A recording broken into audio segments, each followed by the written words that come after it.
Alors le réseau syrien des droits de l'homme est un petit peu le concurrent de l'Observatoire syrien des droits de l'homme, bien plus connu. Le réseau est, disons, plus proche politiquement de la coalition nationale syrienne, cette opposition offshore qui est portée à bout de bras par le Quai d'Orsay, par les services de renseignement français, britanniques et par les théocraties du Golfe. Donc on ne peut attacher que peu de crédit à ce genre de tableaux ou de graphiques ou de camembert.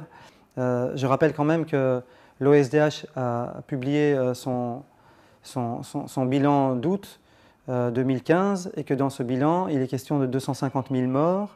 Sur ces 250 000 morts, il y a quasi 94 000 membres des forces de sécurité syriennes, également des miliciens du Hezbollah venus en appui à l'armée syrienne, les membres des forces de défense nationale également pro-Assad.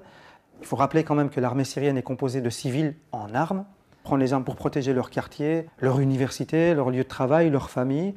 Toute la population syrienne est mobilisée. Donc, quand on reprend le bilan de l'Observatoire syrien des droits de l'homme, on constate que les premières victimes de cette guerre, ce sont les loyalistes.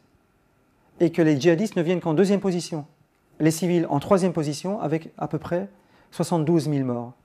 Je me rappelle, en août 2014, il y a eu 2 raids de Daesh contre des positions, contre des forces pro-Assad. Le premier raid concerne la base 93, qui se situe dans la province de Raqqa.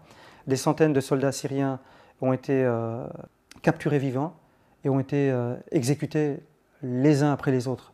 Il y a eu plus de 300 soldats syriens qui ont été massacrés en une seule opération. La deuxième, c'est le massacre des membres de la tribu d'Al-Shaitat. Alors, Al-Shaitat est une tribu sunnite qui est présente à Deir ez-Zor et qui est loyaliste, qui est pro-Assad.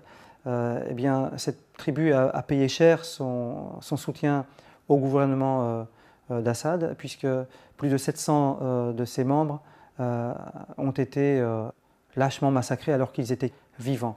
Donc, on a 2 opérations, plus de 1000 morts pro-Assad, mais ces chiffres n'apparaissent jamais. Il y a des dizaines de morts à Alep et à Damas, des gens qui sont écrasés sous les tirs de mortier, des bonbonnes de gaz projetées par les canons de l'enfer, comme on les appelle. Il y a des civils syriens qui meurent. À Hama, ce sont des civils syriens qui meurent. Des civils pro-Assad. À Alep, pareil. À Homs, pareil. À Damas, pareil. Mais on ne nous parle jamais, ou quasi jamais, des civils pro-Assad, comme si ils étaient moins civils que d'autres.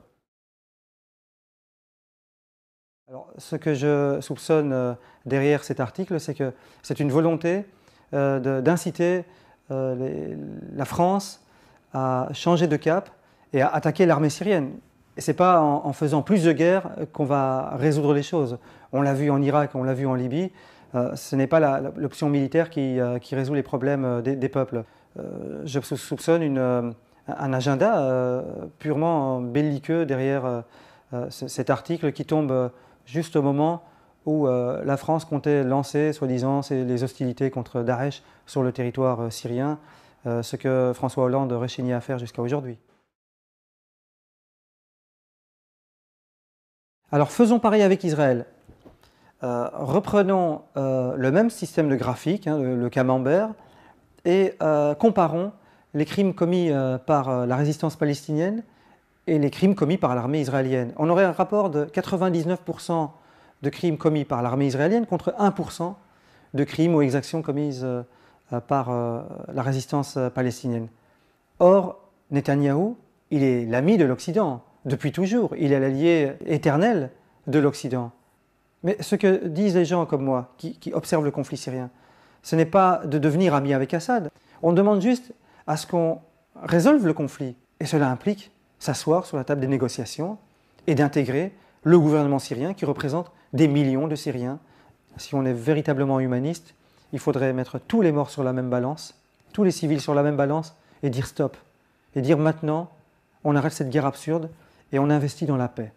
Alors si ça passe par négocier avec Assad, c'est ce qu'il faut faire.